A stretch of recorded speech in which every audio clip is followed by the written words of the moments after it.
Good afternoon, Excellencies, distinguished panelists, ladies and gentlemen. Thank you all for joining us today at this side event, Energy Transition Financing at the Crossroads, Asia-Pacific Critical Decade for Action.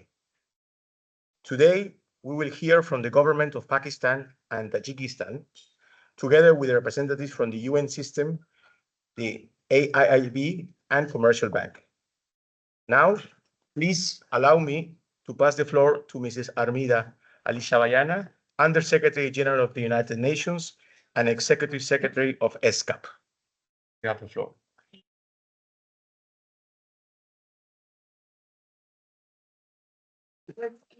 Minister Musaddiq Malik from Pakistan, Excellency Mr.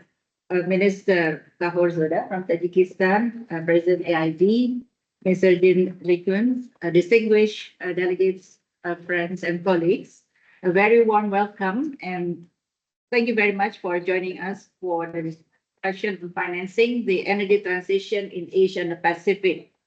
We meet today at a decisive moment in the wake of the Pact for the Future, which was endorsed by member states last year and also just adopted the Compromiso de Sevilla.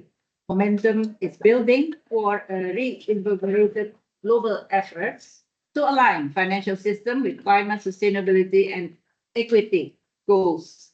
These landmark agreements recognize that the transition to low carbon climate resilient energy system is central, not only for climate action, but also for the benefit of the development itself. The Compromiso de Sevilla explicitly acknowledged the need to integrate climate and biodiversity consideration into financing for development, urging member states and institutions to support just energy transition through various efforts and to close the growing financing gap, now estimated at around $4 trillion annually in developing countries. And with this backdrop, nowhere is this challenge and opportunity more urgent than in the Asia-Pacific region. We are witnessing a transformation of global energy systems driven by renewable energy innovation, the electrification of transport, and growing commitments by companies and governments to sustainability. But unless Asia and the Pacific lead and lead boldly, the global transition will fall much short of what we hope for. So our sixth Financing for Development report, which will be launched today as part of this event, provides a roadmap for this transition. Achieving Goal 7, this is the SDG Goal 7 on energy, and pursuing ambitions of net zero emission will require annual energy investment in our region, Asia Pacific, of around between $2.2 to $2.4 trillion by 2030, with 90% directed towards clean energy. However, renewable energy financing, despite substantial growth in our region, is still not flowing evenly. For example, between 2020 and 2023, the region's 10 LDCs received just a mere 1.4%, that is less than 2% of total energy transition investment. This disparity must be addressed if we are to achieve, again, the ultimate goal of this energy transition, which is also just and inclusive.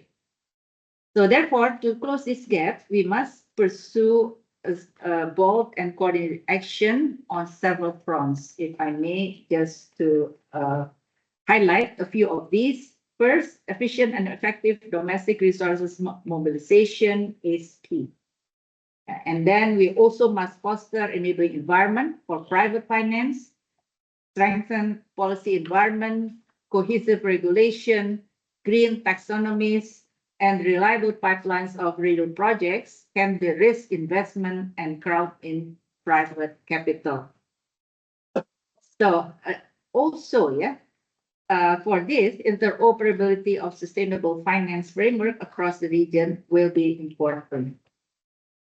For MDBs, again, we hope that can revisit, that include and accelerate their effort to support this ultimate objective. Long-term concessional finance must be scaled and better targeted, especially towards lower income and vulnerable countries. In this context, MDBs certainly have a catalytic role to play in financing infrastructure, supporting energy access, as well as building institutional capacity. And finally, new tools must be brought to the forefront and scaled up. Carbon markets that generate revenue from fossil fuel phase-down efforts, green bonds linked to renewable targets, and blended finance instruments that align public, private, and philanthropic capital to support the energy transition. We at ESCAP are committed to supporting our member states in this endeavor through policy-based analytical research targeted as well as country-level capacity building and promotion of peer learning through regional dialogue and cooperation. Again, thank you very much for your time and looking forward to your constructive engagement in this session. And again, looking forward to working with all of you to bring the implementation, especially the Compromiso de Sevilla, to life. Thank you very much.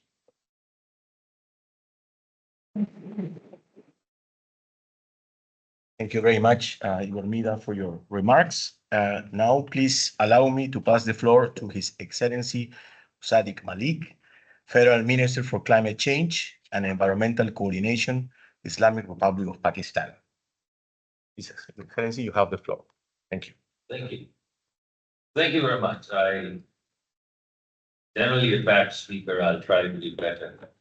It's against my grain, so I guess it's going to be what it's going to be. So I'm very grateful, Your Excellencies, Mr. Jim Lee Kun, my friend, Excellency, and I've been to your country before many times, which is why I said you only have to ask me when, and I'll come. Mr. Karzada, and also Madam Assistant Secretary General. Thank you all very much. Where may I begin? You know, in Alice in Wonderland, there was this, I don't know if Mad Hatter or who it was, and Alice gets lost and goes to the Mad Hatter and says, where may I begin?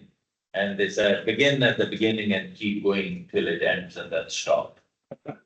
And I guess that's what I'm going to do. I'm going to begin at the beginning and I'll keep going till someone stops me from your side, and then I'll stop, because that would be the end.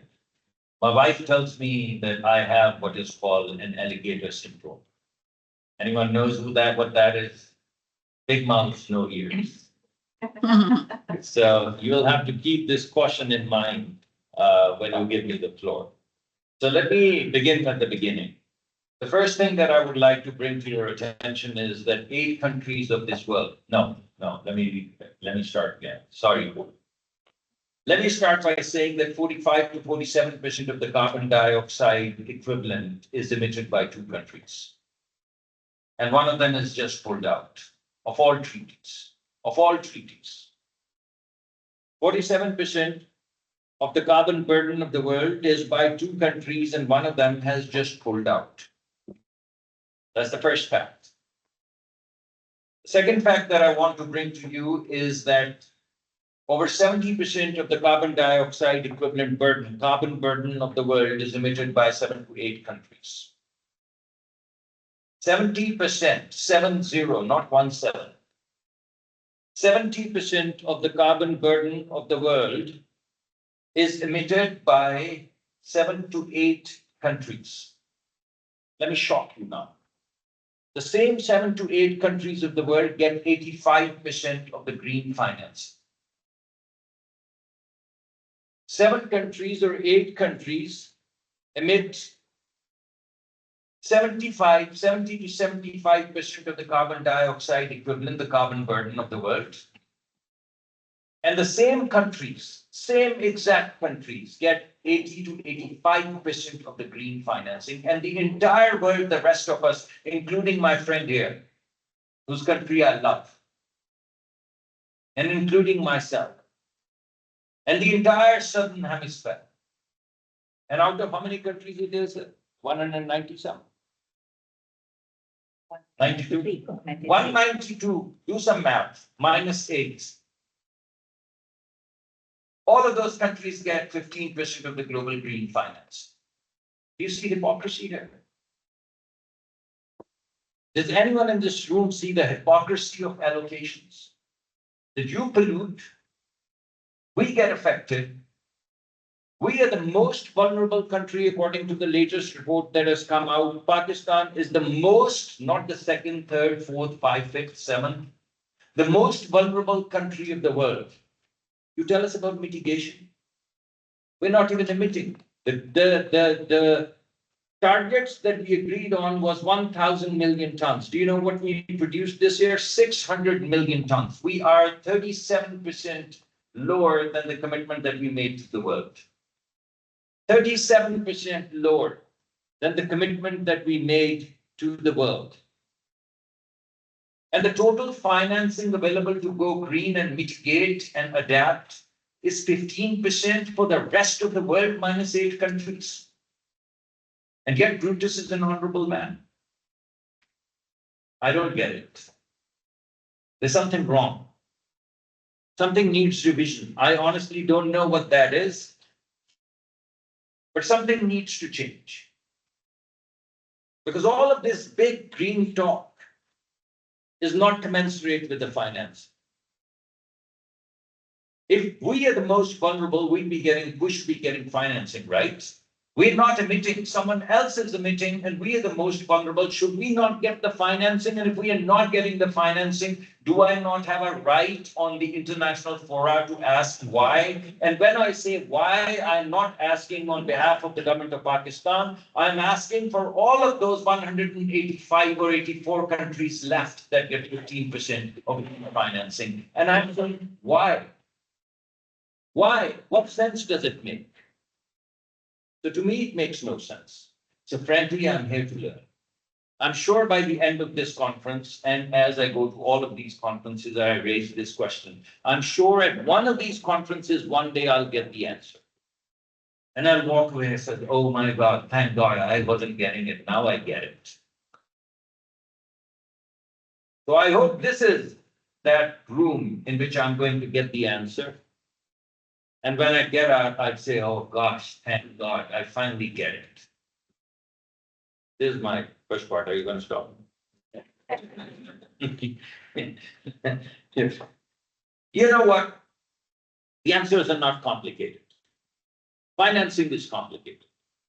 What is there? Who in this room does not know what the solution is? You don't know what solar technology is? You don't know what the wind technology is, both onshore and offshore. You don't know what the battery solutions are. You don't know what the revolution that is brewing in the battery technologies of the world.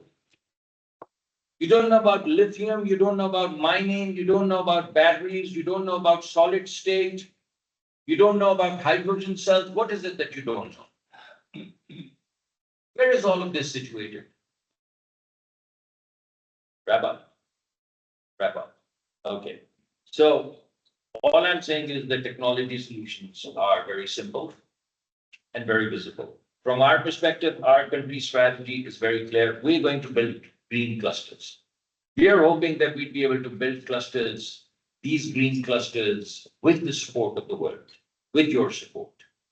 We have starry-eyed young men. I just ran a session. People from Oxford, from Cambridge, from Stanford, who have great ideas. Their schools require $4 million, $5 million, $7 million to do these startups or to scale up these startups. Are we seeking capital for that money?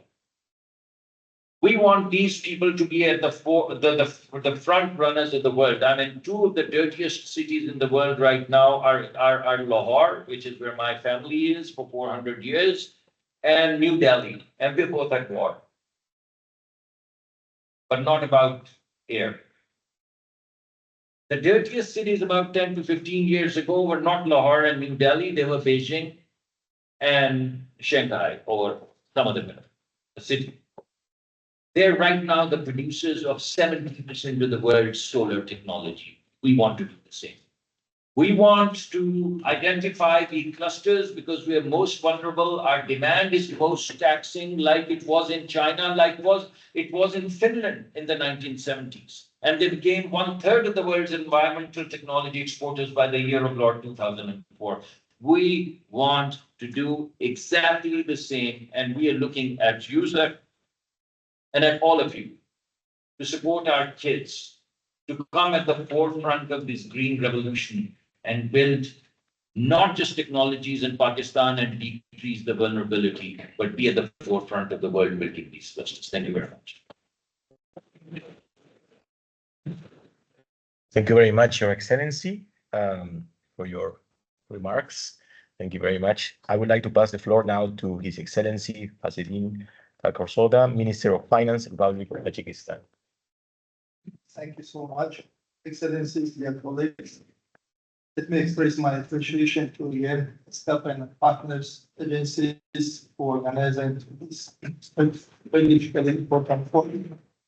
This discussion on the financing the energy transitions reflects our strong commitment to sustainable growth, climate responsibility, and building more inclusive and prosperous future for the countries of the world. Situated in the heart of the Central Asia, Tajikistan plays an important role in ensuring the regional energy security and green development. More than 90% of the country's electricity is generated from the hydropower, making us one of the global leaders in the term of the share of the clean energy. Little more information that more than 60% of the water resources Central Asia coming from Tajikistan. And this potential is very huge, not only for building the, let's say, large mega project as Ragun, but it is also the project which can solve many, let's say, shortages in the region, as let's say, access to the water, clean water, water for irrigation, also clean energy or green energy for our region. And one time under the implementation of the project as a one south, which connected two regions, and will bring the, let's say, green energy from Kyrgyzstan connected to Tajikistan, Afghanistan, and our neighbors, brothers country, Pakistan. And we believe this project is very transformative and bring to the region the green energy. Our flagship project is the Ragun hydropower plant. Upon the completion, it will have the capacity of 3.8 GW, making it the largest in the region. Ragun will provide reliable electricity to over the 10 million people, Tajikistan people, and will serve the foundation for the sustainable growth and enhance the regional interconnectedness. Around the 70% of the clean energy produced will be exported to the neighboring countries, enabling the reduction of the fossil fuel use and significantly cutting the greenhouse gas emissions. To implement this project, we are working with leading international financial institutions, mobilizing around $3 billion US in loan and grants manner. Agreement totaling over the 900 million have already been signed, including with the World Bank, with the Asian Infrastructure Investment Bank, the Islamic Development Bank, and Saudi Fund for Development, OPEC Fund, and Kuwait. Negotiation with others IFIs is under the ongoing manner. At the same time, we are working to attract the additional resources from the government of Italy, the European Investment Bank, the Abu Dhabi Development Fund, and the Asian Development Bank, totaling over the 1.3 billion on loan and grant. While we are doing such investment, as I said, for the mega project, because really it is an infrastructure project which can fully, let's say, change the situation in not only in Tajikistan, but our neighbors country. You know that the Tajikistan has 1.5 kilometer border with Afghanistan, which needs for the development, for the green energy, for the water, for, let's say, this all, let's say, our support, the country can have let's say, a different future. And we hope that having this opportunity, we also can solve the many problems with let's say, our neighbors country, which use another, let's say, fields for the producing energy, as like gas and coal and everything, which is the line of the globally policy. As part of the National Sustainable Development Agenda, we have the Tajikistan's green energy roadmap aimed at enabling the energy sector. Tajikistan ranks 6th in the world the term of the share of the electricity produced from the renewable sources. Nearly 98% is hydropower. We are actively introducing the energy efficient solution in the households, developing solar, wind, and the bioenergy, modernizing the grid, and adopting the smart energy management technologies. Our effort to develop the energy sector. In cooperation with the Asian Development Bank, we implement the Green Corridor project in part of our country. The region is the Dangara-Gulistan Highway aimed at the climate resilience, biodiversity, conservation, and pollution reduction. For the first time, the project includes the installation of the electric vehicle charging station. The European Bank for Reconstruction and Development is financing the project in Dushanbe, the capital of the Tajikistan, to establish a sustainable urban transport system. The introduction of the dedicated lanes, the development of the cycling infrastructure, and the installation of charging station, and expect to reduce the CO2 emission from the transport by 40%. Using our internal possibility, financial possibility, we started the green bonds also for the some project in the country, and with the support of IFCB already issued a Euro green bond for our first, let's say, experience. But coming back to the energy sector, our first, let's say, bond was Euro bonds for the same project, the Rogan project for 500 million. And we started to serve this Euro bonds, having our internal possibility. All these initiatives reflect Tajikistan's strategic vision of the combining economic growth with the environmental sustainability. However, without large-scale and stable financing, it will be extremely difficult for the developed countries to achieve the sustainable development goals. In this regard, allow me to propose the following: strengthening regional cooperation to enhance the economic and financial resilience. This will lay the groundwork for the large-scale investment in the green economy. Expand the use of the innovative financial instruments, including green bonds and the blended financing mechanism and regulatory frameworks to support the climate transitions.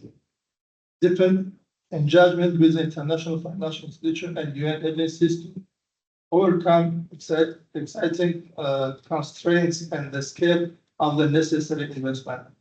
Dear colleagues, this decade is very, very important, and now is the time to act with the determination, ambition, and solidarity. Thank you for your attention.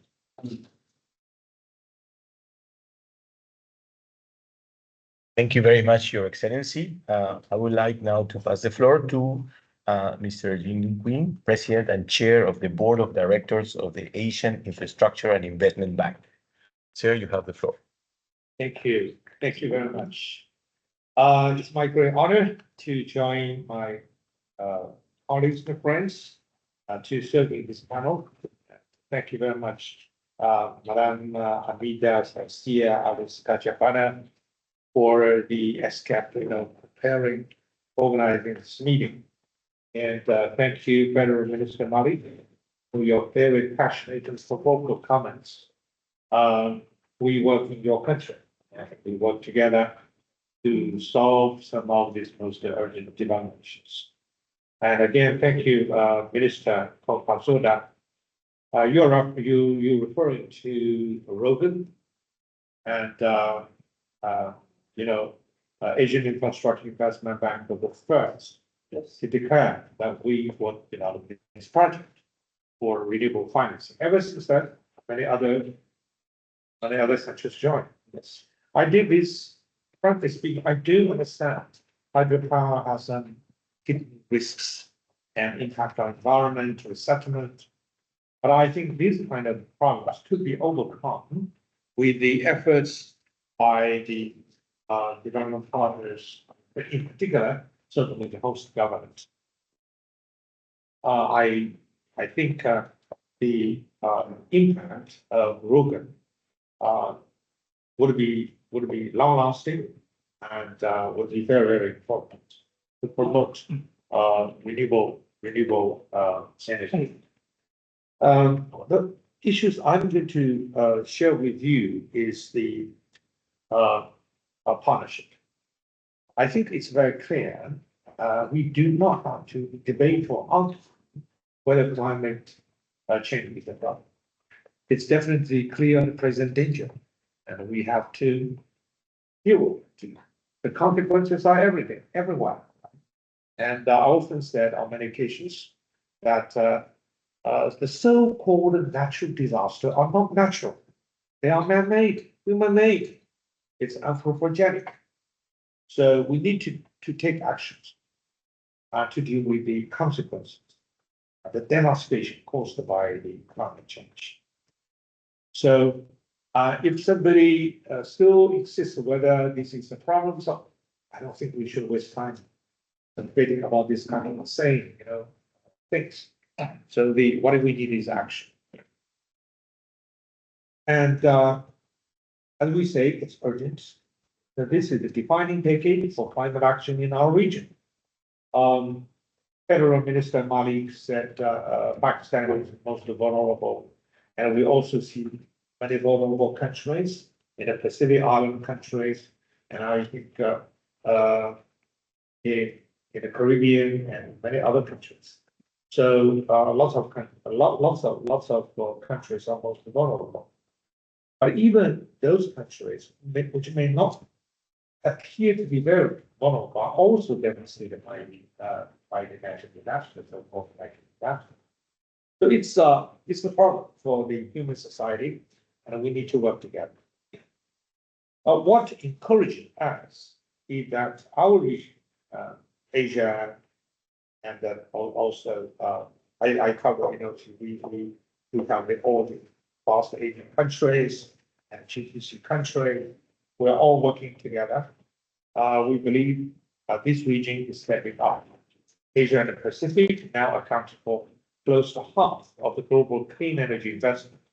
Cost of pressures and energy security in fossil fuels still feature for many countries' development plans. Federal Minister also referred to EVs. I think you are not short of knowledge, technology for the solar panel, for wind, for EV. It's all that. The issue is, are you going to take advantage of this? Are you going to use it? So we believe that as long as we do our very best to invest in renewable energy, very soon we can really move towards net zero. And what worries us is that some people are pushing back their deadline. So 2030, maybe 2060, you never know. So this is what worries us. If you relax on your efforts to achieve the objective by a certain deadline, then we will have a serious problem. I think the deadlines were not set arbitrarily. It's based on the scientific research, and developed countries should feel that they are in duty bound to do their very best to develop that. So we, as a development bank, are working with all of them to to all of our member countries to step up, double down on our financing for climate change. Some countries in the region are already global leaders, but we must ensure that transition is broad-based. While global economic headwinds and tighter financial conditions may present challenges, investments in these technologies to remain resilient given the strong fundamentals. I think the biggest issue is whether we feel that it's absolutely necessary to adopt the modern technology with the renewable sector, the energy sector, whether you're willing to, regardless of the source of this technology, right? You need to adopt this technology rather than try to push it away with lots of excuses. You don't want to use it. It's available, it's very cost effective, and it's very technically advanced. But because of some of the reasons, you simply don't want to use it. Right. I hate to use some of the words which may sound very much irritating. I don't use that kind of words, but I just want to ask the question, are you willing to use the technology which is cost effective, which is very, very good? This is the very realistic question. And for so far as we are concerned, we are helping our developing member countries to finance renewable energy at the lowest possible cost. As you know, we enjoy triple rating, and we can raise funding in the capital market at a very low cost. Recently, we issued the global dollar bonds and other kind of bonds, and our spread is just within a single digit over the same the bonds and the bonds issued by the United States, which means our cost is really very low. And if you borrow from us, it means that you always enjoy the lowest the cost possibility. And also the difference is we provide long-term for sovereign-backed lending. We give you 30 years, 35 years. You don't have to worry about, we don't have to worry about the refinancing risks, and we can provide local currency financing so that you can avoid the exchange rate risk. Okay. Now, one thing I would like to highlight is that Asian Infrastructure Investment Bank is the bank created in the 21st century, with developing countries accounting for the majority of the shareholders. Developing countries are minority. We work together. What's the difference? The big difference is that we have a different approach to poverty reduction. Poverty reduction used to be considered and a kind of thing as kind of charity. You give them conservation funding, but you don't give them the means to make a living on their own. That's why we say this bank should promote infrastructure for broad-based economic social development. I'm a Chinese. I'll show you. 1980, I went to work in the World Bank. 1980, 45 years ago. Chinese per capita GDP is 280. We did not have any infrastructure facility which could be considered a modern. No container berths, no electrified rail, no modern airports, no expressway, no nothing. But now, China contributes to either to ADF. Infrastructure investment. We borrow money, but we never spend the money, borrow the money for consumption. We put the money to the best of the use. Then China developed 15 years. Chinese economy took off. So I was involved from the very beginning. So this bank must promote infrastructure for tomorrow. This is the most effective way to deal with poverty. I don't think poor people would be willing to take arms on a daily basis. No, they have their dignity. They have their self-esteem. They want to make a living on their own. Just to give them the means to be able to stand on their own feet. So we do infrastructure. Of course, infrastructure also including digital infrastructure and satellite coverage, Wi-Fi, so that the digital capital will not be wide, rather than it will be reduced. So this is what we do. Okay, provide low-cost financing, do the infrastructure, and in a green, environmental friendly way. The last point I want to make is that borrowing from us is not disgrace. It does not carry any stigma. Borrowing from us does not mean you are poor, you're desperate, you're highly indebted. No, you are creditworthy, you are responsible, you are determined to change the fate of your people and your country. So be engaged with our bank. It's a glory, it's dignified. So please don't feel ashamed. Oh, I'm borrowing from AIIB. Am I desperate for money? Am I doing poor? No, you are doing well. Let's work together. Okay, thank you very much.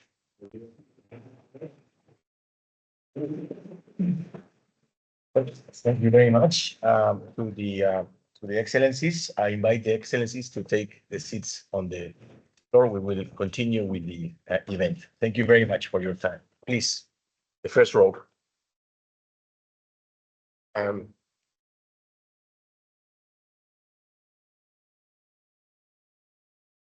Just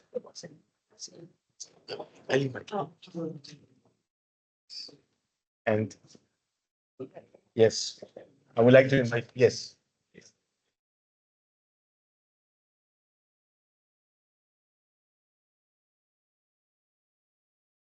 Everything. Thank you so much. Thank you very much. Thank you so much. Thank you so much. Thank you so much. Thank you. Thank you so much. Thank you. Thank you very much. Okay, we'll continue with the panel. Before inviting the panelist members, I would like to invite Ms. Suba Sivakumaran, Chief of the Financing for Development section of the Macroeconomic Policy and Financing for Development Division at ESCAP, which she will do a brief presentation on the ESCAP Financing for Development Report, Series 6. Suba, thank you. And I just have a couple of slides here. Thanks very much, of course, to all the teams from our distinguished opening speakers. So today I am honored to launch our biannual Financing for Development report from Asia Pacific, which is now online at this QR code here, titled A Call to Action, Developing Sustainable Capital Markets, Financing Energy Transitions, and Building Project Pipelines. It analyzes key FFB issues from Asia Pacific and proposes over 40 solutions to close the SDG financing gap.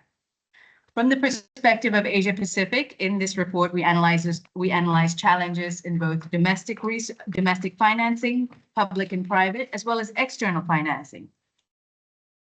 We know that mobilization of tax revenue remains low in some developing countries compared to OECD countries. Rising public debt distress poses a significant challenge to economic stability. Well-developed domestic capital markets that mobilize domestic currency capital are still absent in many APAC countries, despite APAC being home to vast trillions in capital. On the external side, concessional financing is still inadequate, as we've heard, as is external private finance, particularly in LDCs.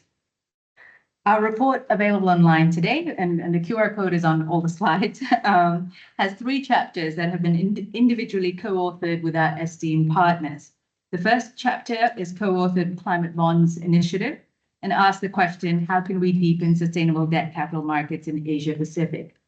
The second chapter, and the focus of today's discussion, is co-authored with the International Renewable Energy Agency on financing the energy transition in Asia Pacific. And the third chapter on how to build sustainable project pipelines is co-authored with the AIIB, the Asian Development Bank, on building project pipelines, as well as with the United Nations Framework Convention on Climate Change, the Regional Center for Collaboration in Asia Pacific. So on today's topic, just to quickly set the scene, and I only have one more slide, we know that APAC is heavily dependent on coal for its energy needs, and approximately 70% of emissions come from coal. At the same time, RE investment in the region account for 45% of global totals, which are at a record high. But much of this investment is not flowing to the least developed countries. Only 1.4% does. What are the challenges? The report goes into the challenges. There are many: young coal plants, unmodernized grids, a lack of fiscal space to de-risk RE and to invest in energy infrastructure, challenging policy frameworks, all of which lead to insufficient private finance flowing in to meet the financing needs required. Our report then proposes policy recommendations on financing the energy transition. We have 18, I believe, in total across 5 subheadings: on reform of fossil fuel subsidies, on policy coherence, on financing the modernization of grids, on innovative structures to finance and transition and strengthen partnerships. And I'm sure from the next panel, you'll hear many more innovative experiences. With that, I encourage all of you to share this report with your networks and to get in touch with us on potential collaboration opportunities. Thank you. Thank you very much, Ms. Kumaran, for the insights and quick look of the ESCAP work on the sustainable finance, financing and transition. Let me now introduce our moderator for today's panel, Mr. Hamza Ali Malik, the Director of the Macroeconomic Policy and Financing for the Iran Division of ESCAP. Thank you, Pierre. We heard some passionate observations and remarks in the opening segment. I hope we continue the same spirit of candidness. Let's move on quickly in the interest of time. I have the honor actually to invite all of my colleagues, old friends, new friends. Please join me on the rostrum here. First of all, I have Rodrigo Salvador, the Director General, Operational Partnership Department, Asian Infrastructure Investment Bank. Ms. Dana Barsky, Global Head of Sustainability Strategy and Net Zero Standard Chartered Bank. Our old friend, Mr. Thomas Below, Director, Sustainable Finance Hub, United Nations Development Program, UNDP. And last but not least, our collaborator and partner, Ms. Nanlin Colin, Director, Investment and Enterprise Division of UNCTAD and Development. So thanks again, Suba, for sharing very briefly the work that went behind that report for the last 1 year with a lot of our partners and collaborators, and hopefully we'll continue with this spirit. We have actually collaborated quite a bit, especially with UNCTAD and AIIB in preparing for this regional consultation for FIBES, and we organized a regional consultation, which would not have been possible without the support and collaboration of AIIB and UNCTAD. So let me start with you, Rodrigo, first. Right. So it would be an understatement to say we are in an increasingly fragmented financial landscape. How is AIIB working to scale blended finance and reduce the cost of capital markets where project bankability is still constrained by policy and exchange rate risks? An easy question, Malik. Thank you so much for asking. No, thank you so much, and hi everyone. We're very, very pleased to be here. And again, I mean, I'd like to see AIB in that report next year, right? Like, hopefully, right? So yeah, but anyway, we love our friends of the AIIB. So, you know, it's like a big family. So it's like they are there, we are happy to. No, I think, you know, a couple of things that also we already mentioned, and I think the things that we are looking at also bring very well with what we are bringing to this week here in Sevilla, right? And again, and actually this is a very good because last year I think it was in December, right? And ESCAP, you know, in the rundown to, you know, 2024, we actually unveiled and we presented, right, in Bangkok, we presented the sort of 3-point plan, right, that we had in AIB for tackling and for actually spurring and boosting private capital, you know, mobilization. And we said, well, you know what, there are many things that you have to do and you can choose your winners. You have to pick your winners in terms of those things that you want to do. So we actually, you know, pick up 3 main things, 3 main areas in which, you know, we think that if we get those things right, we can really actually make a difference in terms of the capitalization and private capital mobilization. The first one you mentioned, Sua, is like pipeline, right? The pipeline generation, bankability. Dana is here, and we always say like there's different views of what bankability means, right? So we have to actually create more and better projects, but that what actually means in practice is a couple of things, right? What we are doing now is first, pooling resources across all NDVs together in order to co-finance, right? That's one thing that we are doing. Project preparation is very fragmented. and there's not a lot of money there. So we are bringing all together. The second thing is actually engaging earlier in the process. Right now, you have a lot of projects that get prepared, thinking and hoping that they will get financed by us or by the private sector. And then when they bring those projects to us, we said, you know what? Great project, but we have to do it all over again because the TOR are not right, because the standards are not right. So it's a lot of money that gets wasted preparing projects that not get backed, right? So what we're trying to do is like, what if we get engaged early on in defining these TORs, in actually working with the project promoters and developments to make sure that those projects are not bankable, but banked. So you have a greater degree of certainty that those projects are going to be actually financed and scaled, because that's the point. So that's number one, right? And I always said PPP, pipeline. So that's number one. The second one is financial de-risking, obviously, right? And I think in that one, I think that these can do better. We doing a bunch of things that we are looking at, including local currency financing. We are doing also more blended finance, also blending capital. But I think, again, this is the issue about AIA ratings with the risk that we can take. We need to feel more comfortable about that. There are things that are happening as a system, right? MIGA, for example, with warranties. And so we are trying also with warranties. But I think our first step in AIIB in particular is exactly blending these things. We are working with the GCF in order to have like the first loss capital to do kind of push, debt into frontier markets, like taking these to either frontier sectors in established markets or frontier markets, right, in established sectors. Right, I think that frontier is a little bit too hard, but but that's where we are. And then third, last but not least, policy enabling environment. I mean, Dana is here and she can talk about the innovation lab, right, with the World Bank. But one of the things that we hear from Ajay, President Banga from the World Bank is that, yeah, you can do a lot of financial modeling and, productization. But at the end of the day, if you cannot know what's going to happen in that country for the next 3 years in terms of regulation, you're not going to invest.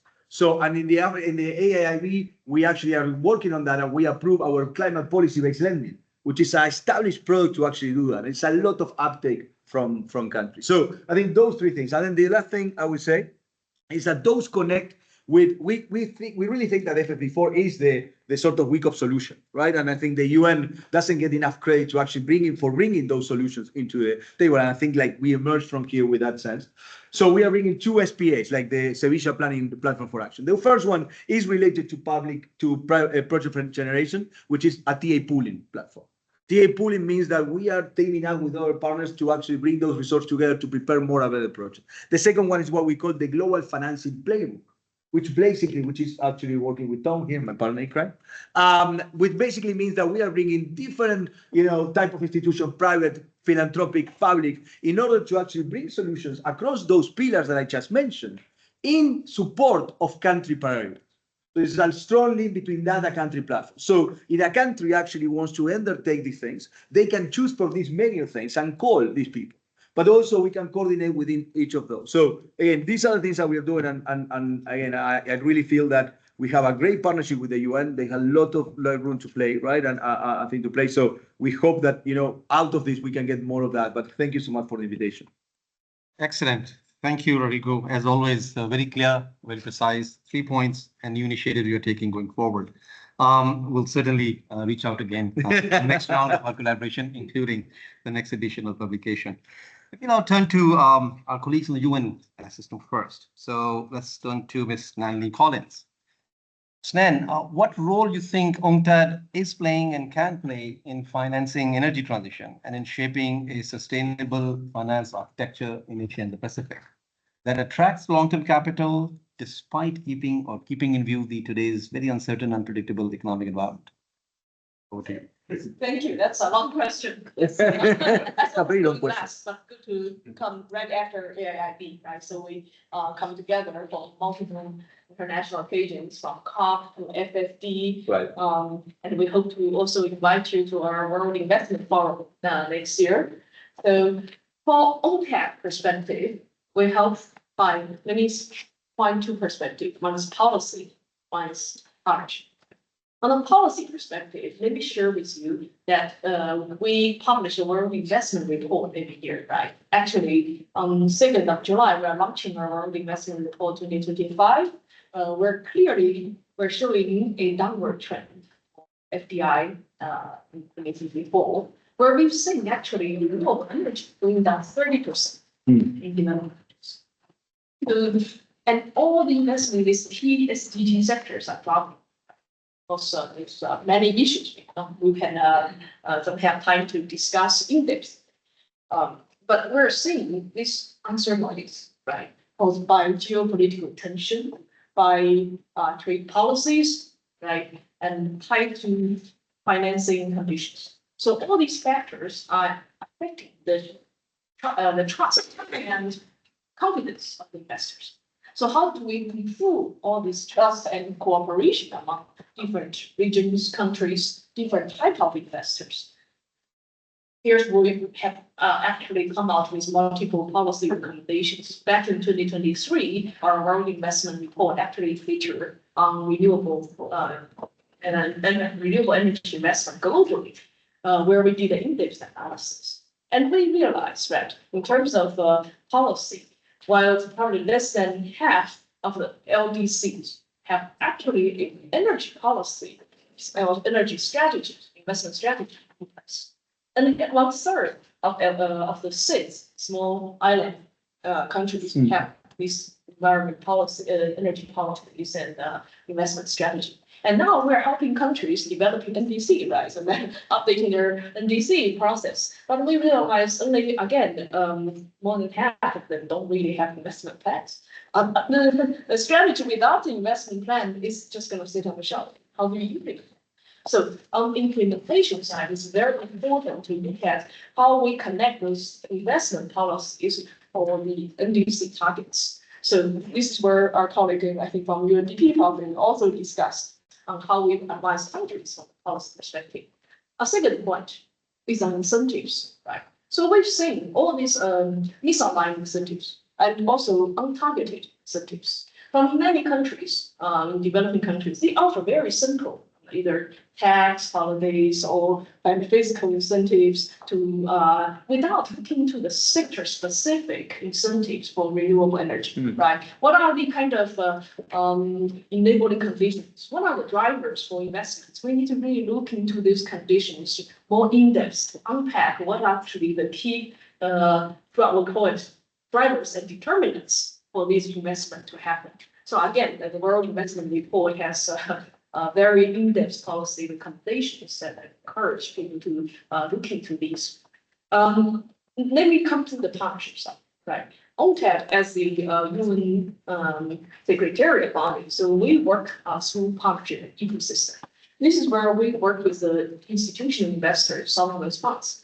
At COP29, we organized the sovereign wealth funds dialogue, where we brought large oil funds and also large sovereign wealth funds together to see how we can, work with MDBs, work with DFIs, corporate investors to look at risk share, right? So I think with these emerging markets, for investors, it's risk and return, right? How do we really share risks? How do we boost up profitability, right? With the UN, we don't talk much about profitability, but with how do we really lower costs in these and pave the conditions for investors to come into these countries? These are all very critical discussions.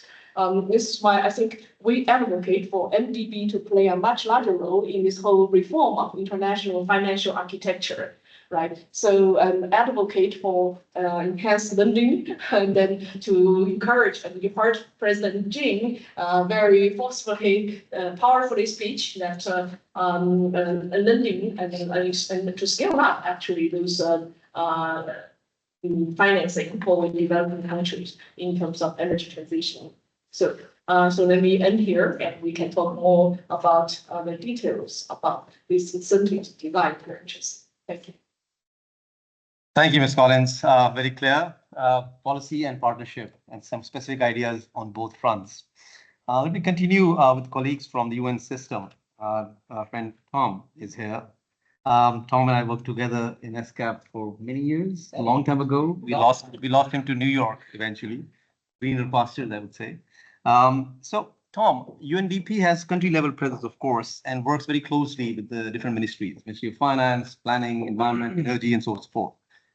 In your experience, how does UNDP navigates the institutional arrangements within a country to try to bring policy coherence to the forefront, and thus, as we heard, unlock financing?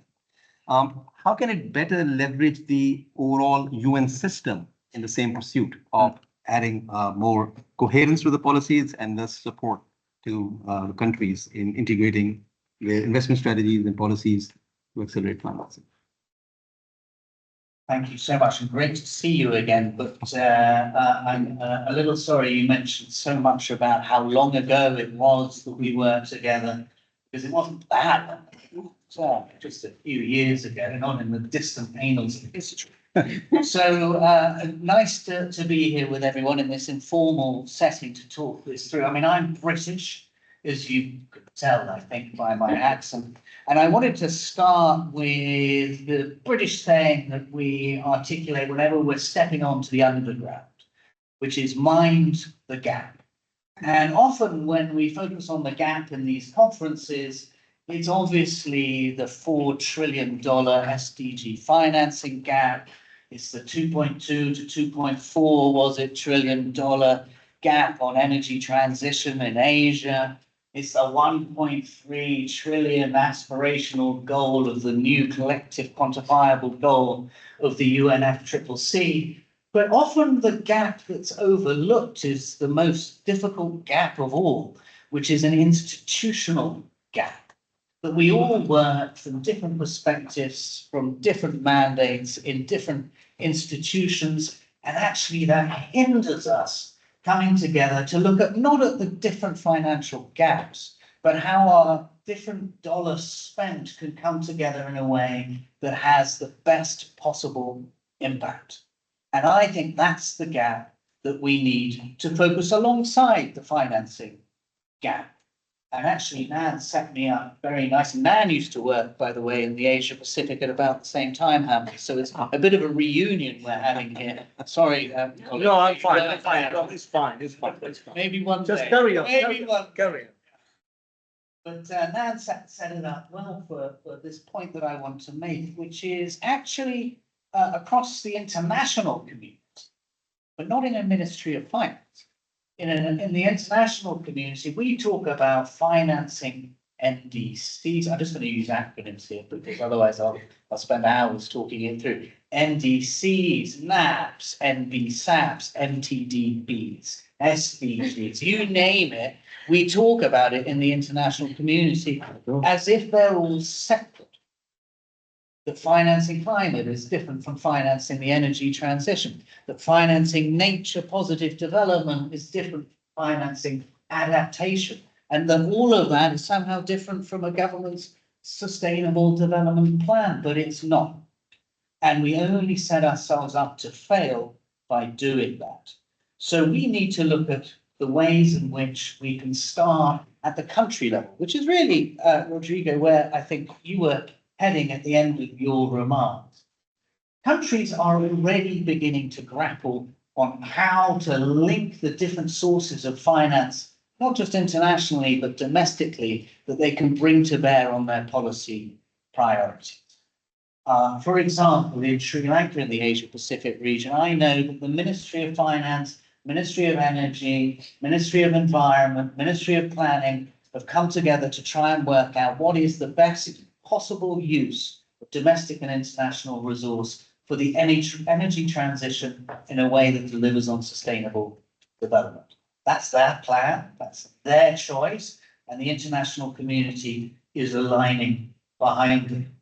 Also, in the Maldives, for example, where the Ministry of Finance has decided that it needs capacity itself on climate and climate finance so that it can integrate it into its own fiscal planning.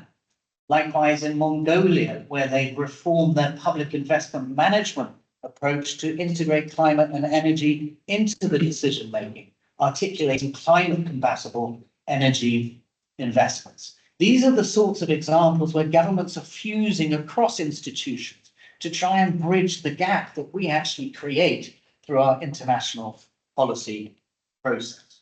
But it's not just about the public sector, obviously. And a lot of this conference, much more than it was in Addis, is about how to unlock the private capital to go alongside public investment. But again, I would argue that we have an institutional gap. We often miss the institutions that could play a role at the national level, but just aren't being built to do so. I know, for example, after years of being in the Asia Pacific and working in Cambodia, that there is the Cambodia Credit Guarantee Corporation, which has been completely overlooked by international development actors until now, when this institution, which is low capacity, is being underutilized, has established a sustainable green finance facility to provide credit to enterprise pursuing renewable energy trajectories. These sorts of institutions are the ones that need to be put into the driving seat at the country level, and the international players need to fall behind. Let me finish, because I think there's a second round of questions and I may be exhausting everything I have to say. I'm going over time. You can carry on. You did fine, you did. You asked me about the UN and how we bring the UN together. I want to not answer your question, but put another, which I'll answer in the next section if I have time, which is actually what we need to talk about, is how development institutions and finance institutions come together. Not so much about how the UN comes together, but actually about how the UN, the multilateral development banks, and the private sector come together. That's the true challenge. And if we can fix that, what happens within the UN will be aligned with the true objectives that we need to have in front of us. I'll pause there. Excellent. Thanks, Tom. I really like your this comment, very detailed, and you unpacked it quite well. Why do we have to finance different aspirations in separate processes? That's, to me, is fundamental. Financing is financing. Once you develop your overarching strategy for the country, it should not be segmented, right? That's a very fundamental point. This is the point we have been arguing actually in ESCAP for quite some time. Let me share a little insight here, deviating a little bit from the notes. Countries resist that conversation, in our experience. They tend to keep it separate. So climate conversations takes place in COP, and development finance corporate conversations supposed to take place here in FFD processes. But now we're seeing increasingly the overlap, which is the right way to go about doing it. So this is extremely fundamental. The second question is linked to that, of course, when you posed. Not only the governments, different ministries coming together, but how institutions, including UN as a whole and the development partners. So various points. Thank you. Last but not least, certainly turning to Dana. Dana, you've heard now the entire panel, very clear points, very specific ones in some cases. We would like to hear from your vantage point of view. We keep hearing private sector always says, only if governments and regulators do ABC things, then private finance will flow in. So what are those key signals from your point of view, that regulatory signals that are most effective or can be most effective in unlocking the finance in support of the ambitions we're talking about today? Over to you. Well, happy to represent the private sector here. It's actually interesting. I've been in sustainability now over 10 years, which is long in for a sustainability banker. And I have to say I've worked extensively with MDBs over the years, and I do think the conversation is getting better. I think you mentioned that part of the World Bank Private Sector Lab Initiative, work closely with AIIB, ABB, and many of the MDBs, and I think we are having a better dialogue on how we can mobilize each other's capitals much more efficiently. So I think that's a good thing. And as Nan said too, I mean, the private sector, we're not that complicated. It does come down to risk reward. And so I was thinking as His Excellency Malik was speaking, I wish he frankly didn't leave, because I'm about to answer some of his questions. So look, when you think about risk return, you've got two big things that will help get private capital into the market. One is you decrease the risk and you decrease the cost. And those are both in the control of governments, policy or otherwise. So I think, as Rodrigo mentioned, you need stable policies and you need a reliable legal system. Right? No one's going to invest the big thing. The legal system's not going to be there for you. So those are, like, I'd say your basic. And then I think we also talked about capital markets. You need an ability to bring your money into a country and out of the country. Right. And, sometimes that will take forms. Similarly, you need to develop your capital markets. There needs to be an ability to hedge. And you need to think about foreign exchange. Because again, if you're going to invest in the country, and you can't hedge it appropriately, your costs are too high, and where you can't get your money out, that's the problem. And FX, by the way, is critical because what we don't want to have happen in this world is that we continue to make funding in US dollars, major, European currencies, and a country is adversely affected from depreciation of their currency. That's not a just transition.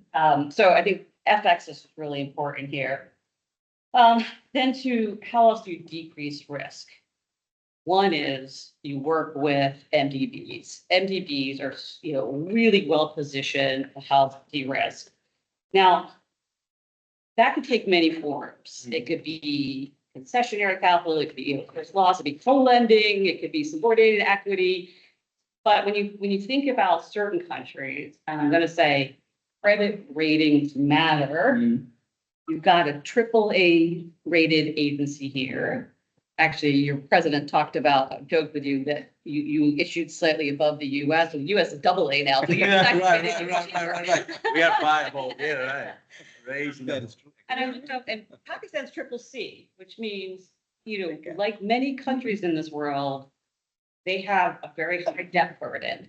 And, I think some of the de-risking elements that have emerged from products like debt swaps that have unlocked capital for, could be for energy, for food, for nature, whatever the country's priority is really a good way to bring in de-risking capital that also can help alleviate debt burden. So that's, I think, one thing that's really important. And governments can also be really involved in sourcing concessionary capital. It's so rare. So the more that the government can help source that, the more private sector like myself can come in and leverage that. And then I would just finally say on the de-risking, on the decreasing risk side, to really encourage anticipatory monetary policy by central banks. We want to know that this is being thoughtfully, it's being thoughtful and planned. Okay, decreasing costs. I'm going to touch on that quickly as well. I think someone else mentioned this. Please let people permit quickly. Permitting and licensing is very, very key. Nobody wants to invest if we think we're going to be tied up for years in the permitting process. That's number one.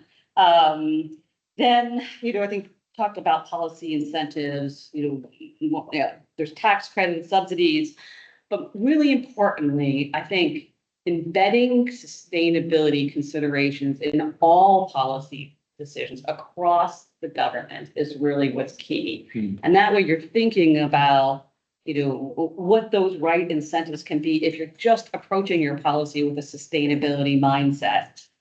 And then I think that the other things a little bit more complicated, like regulatory reform or for banks to ensure that green is treated more favorably, or at least not less favorably than brown investment.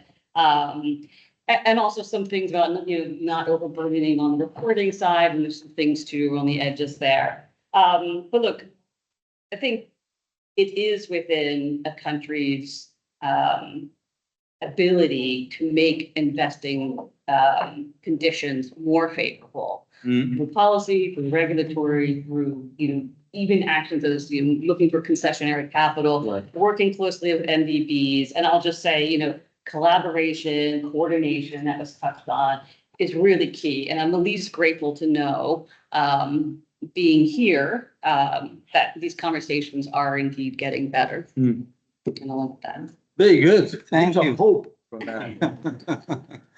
No, thanks, Dana. I'm glad you responded directly to the earlier comments made by the minister from Pakistan. I am from Pakistan. That would have been my response as well. Risk actually is sometimes really underestimated. I can certainly vouch for that part. And then ability to bring in money in and money out. They're obvious things, not highlighted. It's worth making them explicit at times. And I'm glad you did that. So, Tom requested to probably come back and we have a little bit of time. Of course, Tom. But I'll be a little tight this time. I'll be a little tight this time. We want to open the floor also, and we have already received a couple of questions. So let's start with you, Tom, then, right? So 1 minute to 90 seconds. What is one fundamental message? What is the main thing that needs to change so that financing gets accelerated. People here, participants are going to attend literally hundreds of side events and listen to all sorts of ideas. It's not easy for them to retain a lot of stuff. What is one message that people say, "Hey, I heard this from Tom, or I heard this from the panelists"? What would that be? That is an extremely difficult question, but I will do my best to rise to it. I mean, the one message I want to get across in this session today is that institutional gap. And let me just highlight an initiative that Rodrigo has referenced, because I think here in Sevilla, we're talking much more about implementation than we were in Addis. I don't know who else was in Addis. It was. I wasn't even born. We know you've been working for decades already. The Addis event, frankly, we didn't even have the SDGs agreed. So it was talking about finance without really talking about finance for what? We're here in Sevilla with a very clear, this session that we're having now could not have taken place in Addis.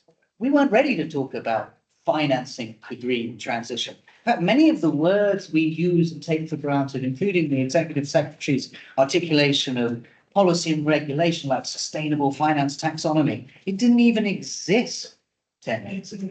So we're actually at a point which is, I think, a point that is a lot better than it was 10 years ago. But the real challenge is in these events, we often talk about what our individual institutions bring to the party, but we very rarely talk about how we can bring these together across institutions in a different way that will make a bigger impact.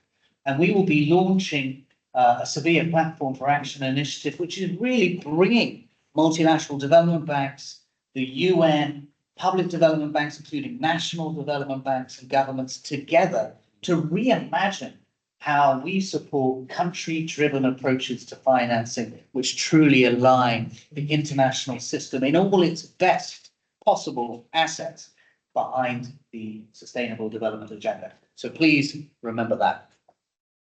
Thank you. Well done, Tom. Well, yeah, that's perfect. Great. I hope that's one message, if anything, other than other ones, is retained. And Lee, what will be your main message? The fundamental need. Okay, two. So one for government. Fair enough. For the government, improve your investment ratings. What data talking about, Rodrigo talked about are all very relevant. How do you improve your macroeconomic stability, improve your conditions, improve your policy, incentives, these are pipelines. So these are all the readiness side that the countries and governments can work on. Right? And for investors, we need to increase your risk appetite. We need to see opportunities during these uncertainties and in frontier markets, right? Let me give you one set of numbers. In this year's 2025 World Investment Report, we've seen actually Europe a drop of 58% in terms of API, but ASEAN region continues to grow 10% per year, right? So we're saying that developing countries and also some frontier markets in Africa, Egypt this year also attracted a 35 billion project from UAE, right? So all of those funds are playing those important role in frontier markets. So we want to see more increased appetite and see emerging markets and frontier markets as opportunities, not just risks. Very good. Sounds good to me. Dana, over to you. First, I want to say, I think it's interesting that also, I'd say when we launched the country platform with the jet keys, they've been very challenging. But we're finally starting to see some success come out of Indonesia as an example. And our bank at Stanford Chartered, we actually now created a team, very unusual for a private sector bank, that is trying to do private sector country platforms. And we just announced one with the government of Lesotho. And that's, I think if we can get private sector, even together, public sector, but thinking about country problems holistically, I think it's. grids holistically, then that's really gonna change the equation. Good. But my one hope, I'm gonna be a little controversial here. I mean, after, His Excellency Malik, you can't hold back, but, you know, banks, the private sector generally, we have risk return, parameters, right? Now, our bank, we are in 52 countries. We do significant amounts of emerging market investment. However, we still have risk appetite. It's not going to change. We have public shareholders, we're publicly traded. And frankly, the MDBs have risk appetite too, right? They, you know, you're not going to want to lose your AAA credit rating, right? And so we all have our constraints. And if you keep working your way up the chain, what I would love to see happen, and I think it's really important to say it in a forum like this, is to see the government shareholders of the MDBs be willing to let the MDB take more risk. Now, it could be in different pools of capital, but unless the governments are supporting that, then everyone's hands in the chain are a little bit tied. So that's what I would love to see have happen. Oh, your tone is there. Right. Hold on a second. Here you go. No, this is good. This is actually ties with what Lee was saying earlier, right? It's a part of the overall conversation of reforms of the international financial architecture. It sounds very heavy, but in practice, it's one idea of that.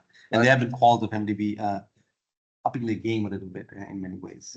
That sets you up perfectly, Rodri. Yes, exactly. Nana, thank For you the so fine work. much. This is so great. No, first of all, I think, you know, that idea of this private sector country platform is great. So you should invite, I know. no, we should get Diana to join our global financing playbook.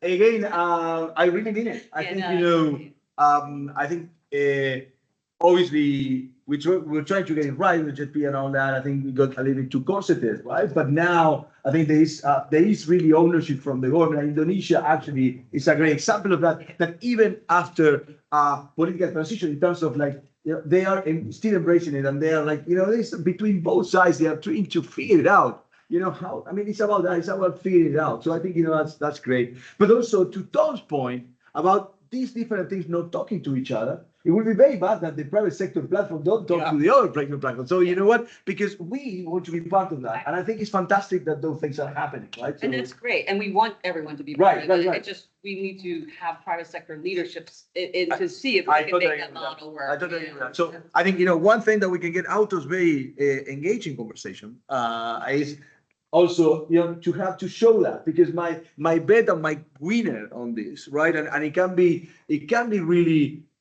I don't think that everyone trying to come with something new every time we speak, but I think it's also very good that we saw here that it's a lot of, you know, confluence of, you know, of in the diagnostic and also the solution set. So we should double down on that, right? And to try to come out to reinvent the wheel, right? And I think obviously I'm Director General of Operational Partnership in the bank. AIIB was born on the shoulders of partnership, because otherwise we could not have done what we did in the last 10 years. Like, partnerships are in our DNA, but also it's a lifeline for us. So we say we have to double down on the partnership and dialogue across three main things. Tom said, you know, again, this global financial platform is about like financing institutions, development institutions, and governments. And I think that is building trust. Trust is at the core of all that we said.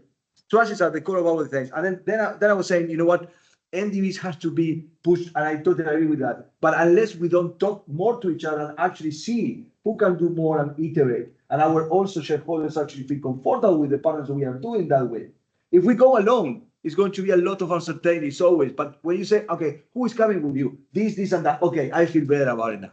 And I can assure you that each of us, or each of our boards, will actually feel better if we are going with others, right? So I think we haven't realized that, but it's a pretty basic stuff, right? But I think this is what we should double down. So I think, you know, again, if out of one thing, if this panel, we actually come out to say what, after, next month of next week, Dana is going to have the parent country platform actually joining the global financing playbook. That would be super great. And then we can also go and implement in a couple of countries. I think like Tom was saying, we have blueprints, right? That UNDP has actually put that. So we have that road, like the roadmap. Now we have to go and make sure that we make easy for countries to pick those solution set and go through. So again, well done. Oh, thanks. Welcome to you guys. Thanks so much. Very, very clear. Fundamental messages. Institutional gap closing. That's the number one, the final messages. Incumbent improving their own ratings so that risk reduces, cost of borrowing goes down, and private sector platform that come out very clearly. And then you concluded on the very nice choice of words, trust, which comes from partnership, repeated conversations, collaborations, and we inching. And Thomas said also, we have come quite far. Sometimes we do look very hard on ourselves. Not enough has been done. The gaps are enormous. But I think he's right. Look at Addis Ababa. There was no clear ambitions to finance. Clearly, they were talking simultaneously. There were some ideas, but not very clear. So certainly from that vantage point of view, we have gained quite a bit. So I think it's slow, but there is progress. So let me leave it a little bit more slightly on the optimistic side over here. I want to have about 12 minutes or 11 minutes for the question answer. We have received a couple already on the registered thing. My team tells me we have actually a representative from Indonesia, Mr. Patri Punajaya. He's a G20 COSU Sherpa, Director for Economic Development and Environment, Ministry of Foreign Affairs, Republic of Indonesia. Pak Punajaya, please. If you have a general question or any panelist specifically, please feel free. Thank you so much. I think I'll share the perspective from Indonesian government's point of view. I think this discussion is not very important, but also very specific for Indonesia. As we know, Indonesia believes that sustainable development and climate change are essential in the world and rely on financing or very inclusive and accelerated energy transition. Indonesia is committed to reaching net zero emissions by 2060 or sooner, and our enhanced NDC targets 31.89 emission reduction by 2030 through unconditional efforts, and 43.2 with international support. We are on our way to submit our second NDC hopefully by this year, and we are currently also working very hard to reduce coal dependency. Through our national grand strategy for energy, Indonesia aims to raise the share of new and renewable energy to 23% of the national energy mix by 2025, which is this year, and 34% by 2034. We're extremely working very hard to achieve those targets. And however, reaching these requires massive financial resources, technology transfer, and capacity building. Achieving net zero in Asia Pacific requires annual investments of huge number. I think you, ESCAP, already have a concept note highlighting this. And to reach this gap, Indonesia supports a multi-pronged financing approach, including blended finance platforms that combine public, philanthropic, and private capital. Our SDG Indonesia, one platform has mobilized over $3 billion since its inception. Also, carbon pricing mechanisms. Our national carbon market is a key instrument to generate domestic revenues and support emission reduction projects. And we also emphasize the importance of high integrity carbon credits in line with the Paris Agreement Article 6 framework. And fiscal reform. Indonesia is revisiting fossil fuel subsidies and promoting budget reallocation toward green energy investment and just transition measures. Be brief, and no transition is just if it leaves people behind. Indonesia's transition strategy includes job retaining and reskilling for workers in fossil fuel industries, decentralized renewable energy deployed and in outer islands and remote communities, contributing to universal energy access and poverty reduction. Also, local manufacturing incentives to build domestic capacity in solar, battery storage, and electric vehicles. We must ensure that climate justice is a lived reality. I mean, not just a concept. I think And also Indonesia believes that our energy transition must be anchored in regional solidarity. We call for enhanced roles in MDBs. I think a number of speakers have mentioned your key or MDBs and UN agencies, of course, in catalyzing concessional capital and risk mitigation tools. And of course, greater coordination between a number of regional organizations, including ASEAN, ESCAP, AIIB, AIIB, and national governments to align green taxonomies, mobilize cross-border investments, and support green industrial developments. And of course, stronger knowledge sharing platforms, including the South-South cooperation, skill success stories. And last but not least, I think Indonesia stands ready to work with all partners to deliver a just, inclusive, and sustainable energy transitions for our region. And we believe that this fourth FFT conference must be a turning point, not just in ambition, but equally important in action. Thank you very much. You drop the mic. Thank you very much, Pak Kunajaya. Anybody else? The floor is open now. If you have any questions from the audience, please feel free to raise your hand. I have His Excellency, I think, Permanent Representative from Mongolia. He has a question. Yeah, my name is Enko Hernandez, Permanent Representative of Mongolia to the United Nations. And I would like to thank the UNCTAD for organizing this event, as well as I would like to thank you for all the panelists who expressed their thoughts and then visions for the future. Because today's topic is very critical for us as well. Some of you may know the situation of Mongolia's energy sector. We are much reliant on coal. Still 90% of the energy is coming from coal generating plants, and renewable energy is about installed capacity is 18%. However, we use half of them because of the ongoing discussions, negotiations with investors in renewable energy because of the tariff differences we have with them. But hopefully we'll get there, we have to reach an understanding with the investors. Secondly, I'm happy to see you guys all together. Because coordination among you guys and the country and the region, like Mongolia, is very critical. And let me tell you one experience of Mongolia. We had a very successful first ever wind project. It's a 50 megawatt wind project, 70 kilometers out of city. Sacred is the name of the project. It's actually in English, windy. The area is so windy, so the site was chosen.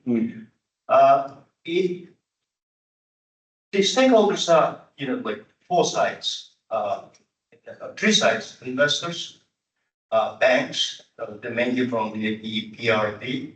Secondly, the implementing part is Mongolian company. Of course, the technology coming from the developed country companies. And the thing is that the country ownership is very important in our opinion. We still have some, projects. Like I said, we still have ongoing negotiations. It did not involve Mongolian national, companies in that. Therefore, I think in the future, we would love to see more country ownership in the project. So in that way, you guys can understand the needs, the priorities, the specifics, and the uniqueness of the countries that you guys are, implementing the project, the banks are providing the loan and so on. So altogether can make that project, or whatever the project, investment more sustainable. And Mongolia's legal framework and policy documents are very sound, promising, and the government has very good ambition. We would like to increase our portfolio of this clean energy to 30% by 2030. But we still need a lot of investment. So we would love to see from different multilateral development banks more investment flowing into Mongolia, considering the country ownership. And we do have, experienced companies, national companies that are building this. And sometimes the reality is, look, we are diplomats, right? I don't know the determines the measurement of the whole energy mix. But if you involve the private sector, the companies that you're willing to implement, projects or investment, those are the ones who are more skilled, more knowledgeable, more better positioned than the public sector. But policy and the regulatory framework should be there, as I think. Yeah. But all those are in Mongolia, and then I'm just asking you guys this. Please do consider Mongolia, and then also importance of the country ownership. And it's just a comment. Thank you very much. Right. Thank you again for organizing this. Thank you, Excellency. Certainly, country ownership is the key. Only enhance the effectiveness of our work, collectively speaking. I have one more question. Okay. Okay. We are just looking at my part. Please go ahead. Okay. We're an infrastructure bank. It's called I Squared Capitals. We have about $45 billion of assets under management right now. We invest globally, extensively in emerging markets. We work a lot with multiple development banks, IFCs, and an investor alongside us. AIIB has been an investor with us for many years. We work with a lot of national champions like IRENA, Quank, and others in Asia. One of the problems that we face in Europe in terms of lowering expenses to do deals, every single multilateral development bank and DFI that we work with wants exactly their side letter. They want exactly their due diligence. They want exactly their. So we spend hundreds and hundreds of thousands of dollars duplicating discussions over and over and over again. We have a whole team who does nothing but spend their time full time negotiating with you guys the same points over and over and over again. They have a slightly different comma, a slightly different verb, a slightly different adjective for the exact same point. It is such a phenomenal waste of money and time. There's so much more we could be doing, I could be doing if I wasn't spending my time negotiating the same point 10 times. May I comment on these? We are out of time. Some colleagues have bilaterals here. So just hold on a second. Let me finish and then we have closing remarks. But some colleagues have bilateral engagements. So big round of applause for our panelists finally, please. For being very frank, candid, and thank you so much. Thank you. Thank you. Okay, yeah, Sorry, folks, please remain seated. I think we have. They have one more, 2 minutes. One more remark. I'm sorry. Just a couple of colleagues are leaving. Yes. So we, if you can, yes, please. We will have the closing remarks, and after that we can have bilateral conversation with. Yes, sorry about that. It's just the time. I would like to invite to finalize this panel with our Deputy Executive Secretary for ESCAP, Mrs. Lin Yang, for her closing remarks.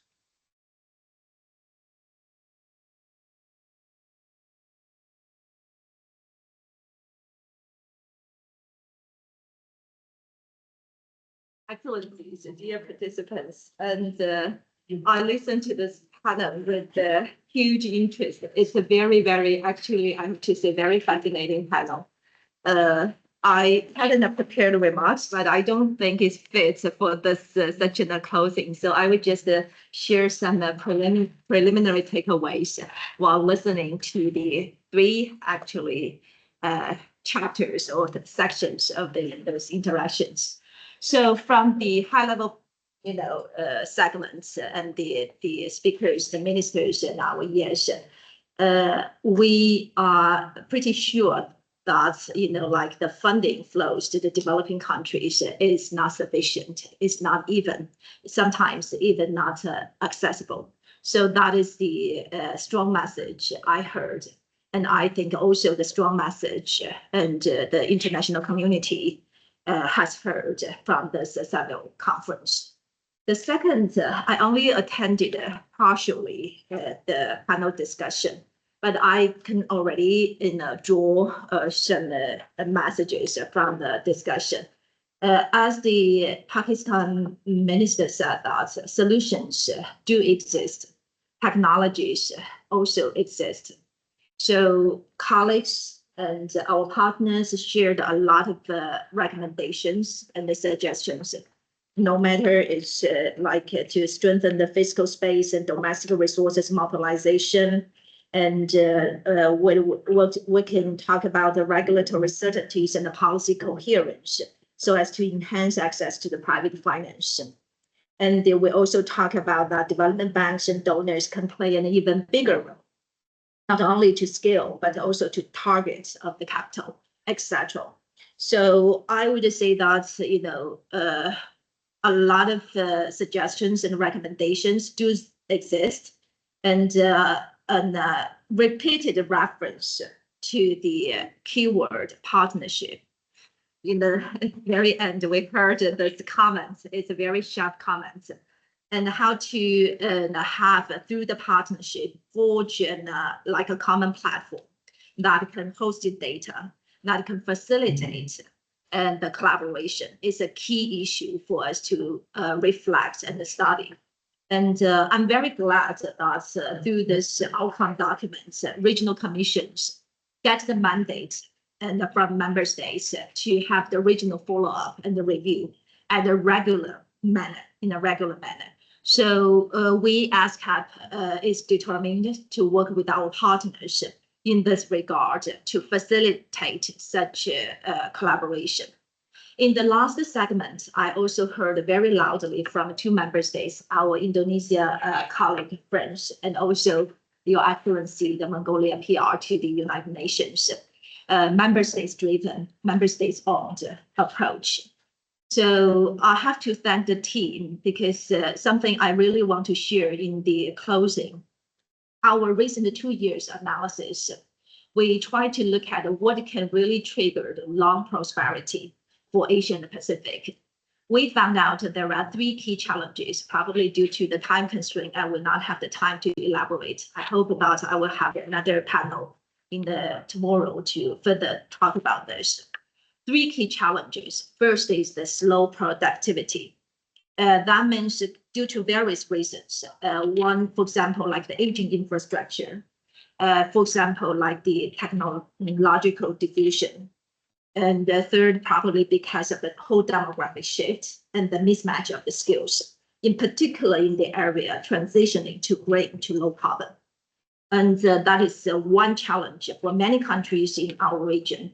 In the past many decades, Asia Pacific benefited a lot from the high productivity. That is the one reason we grow in such a high speed. Second, the challenge we witness is those many countries in our region right now are still entrenched in the low value chain. As our ambassador mentioned, right? Some countries, for example, like the mining sector, right? How to transition from mining sector to the next stage, maybe electronics. And we see in some countries, they do have successful stories. For example, in Korea, even Malaysia, Thailand right now, Indonesia, already catching up as a second tier to this value chain ladder.